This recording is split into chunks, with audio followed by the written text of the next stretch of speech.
Do you think Portland's real estate market is cooling off? Well, not so fast. The March numbers are in and it is showing us that you need to be prepared, whether you're a buyer or a seller, but in particular a buyer. Let's get after the results.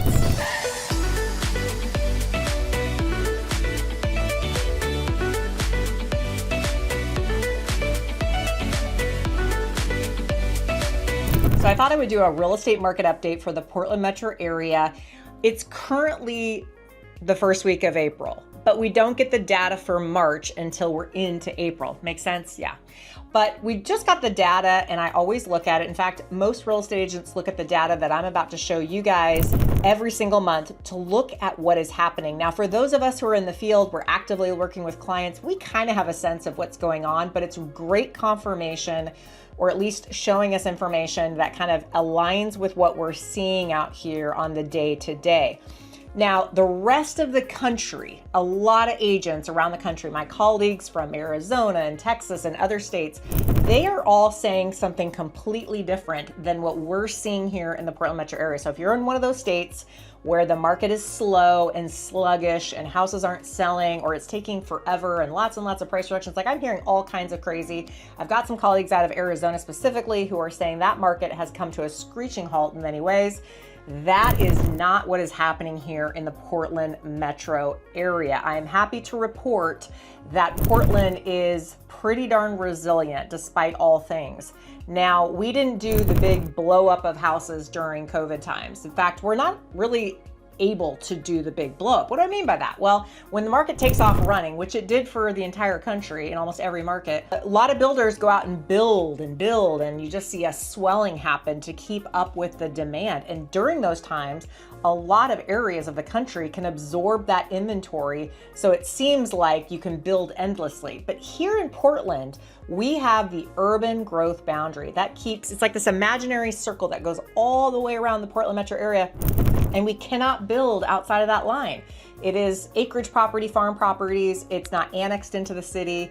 And so it takes years or sometimes 10 years or more just to get that property in. So we only have the land inside of that Portland metro circle, if you will, that we can build in. And so while builders and people want to build more during the hot times, they can't build fast enough. So the inventory that's inside of the urban growth boundary just naturally climbs up. And what's really great about this urban growth boundary, it's smart city planning in a lot of ways, is that when the market slows down, we don't get hit with, droves of subdivisions where, you've just got a glut of inventory. So that's what's happening in some of these big metro areas like Arizona and Texas and parts of the country where they swelled and people were relocating in the droves. Well, when that relocation slows down, and I'm hearing it has, the valve is turned off, especially in places like Florida, all of a sudden they've got all this inventory. Now they have more inventory than they can sell. And so prices go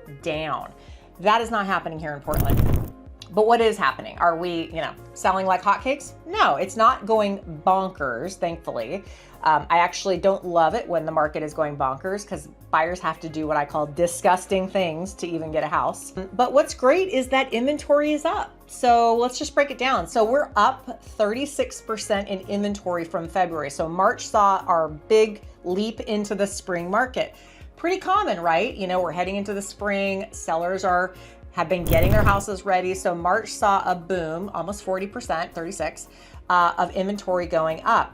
But that's slightly down from last March. So that means that inventory is not quite as high as it was in 2024. Pending sales, homes with accepted offers are up 25% from February. So that can mean two things. One is we have more inventory for buyers to buy. Number two is we've had kind of a pent-up demand from buyers. We feel like the spring kind of started early in the Portland metro area. Like we were getting phone calls in January for people starting right away. Sometimes there's a delayed reaction after the holidays. People start climbing out of the holidays like end of January or into February, but we saw an early spring. So again, we're up 25% in sales. And it's only slightly down this year from last year. So interesting that inventory is down and sales pending are down. Closed sales. Now this is homes that have, closed escrow, they jumped 29% from February. So that's a small decrease again from last March. So we've had decreases in inventory, decreases in pendings, and decreases in sales. Now, if you remember, or maybe heard, last year in 2024, we were way down in sales from years prior. In fact, they said it was one of the worst years in sales. Like we lost like 40% of our sales altogether. So demand was down, sales was down, inventory is down. So again, we're seeing that trend parlay into 2025. Inventory, as it sits in terms of what March looks like, was at 2.8 months of inventory, which means that if no other homes in theory came on the market, we would in theory sell out in 2.8 months. So is that a buyer's market? Is it a seller's market? It is a seller's market, guys. Now, I want to preface something. We have microeconomics and macroeconomics coming into play here. Macroeconomics is the numbers I just read off to you. That means considering all of the Portland metro area. But it's very important to state that microeconomics is huge in terms of talking points, meaning different neighborhoods, different cities, different hamlets, different properties are going to be in different buckets with their inventory. There are some areas of Portland that are seeing 6+ months of inventory, which means that it is effectively a buyer's market.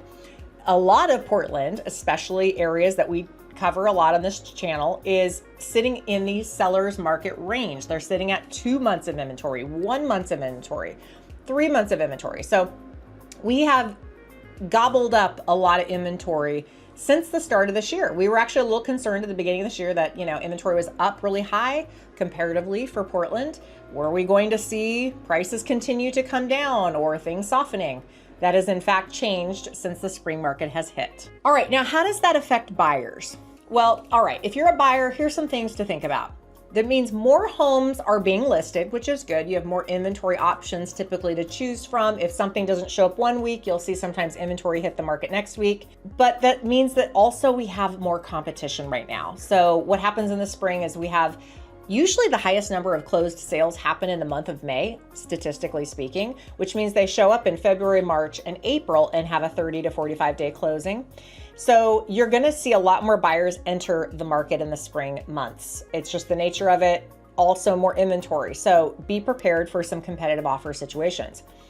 With pending sales up, expect faster moving markets. You've got to be prepared to act quickly. So when something first hits the market and you like it, there's probably an opportunity for another buyer in the not so distant future to also feel the same way. So you can't necessarily wait days and weeks on a lot of inventory. You still want to be able to get ready to act fast on something that you really love.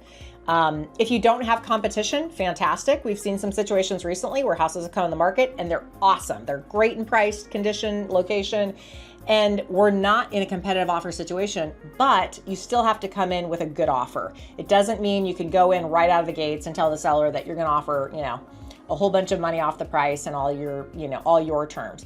You need to realize that in under 30 days on market, a seller is still testing their price. And while you can negotiate different terms, just be prepared that, the seller is not prepared to look at, grossly undervalued, offers or crazy, contingencies of sorts. Now, with pending sales up, because it's moving faster, you got to be prepared, but inventory is still considered tight. We still have a lot of buyers that are waiting for inventory. They've seen more inventory hit the market since the spring market is in full effect, but they're still wanting to find that special one. Some buyers are still saying there's just not a lot of inventory on the market. There's always going to be that inventory, like we talk about it a lot, the almighty one levels or main level living. So many people are in demand for that type of inventory that it is always considered a seller's market. So little tip. Now, homes are selling fast now. Guess what the average days on market are? They're around 58 days, okay? Now, some of these houses are selling in a matter of a few days. We've heard of some multiple offers. We've been a part of some multiple offers. Not every house is in multiple offers. Even really good homes, priced well, location good, all that stuff, they're still taking maybe a minute to sell, but that's good. You don't want to be in a market as a buyer where everything is flying off the shelf the first 48 hours. That market, it gets kind of gross to be in as a buyer because you're giving up a lot more terms that you normally would want to keep in your offers.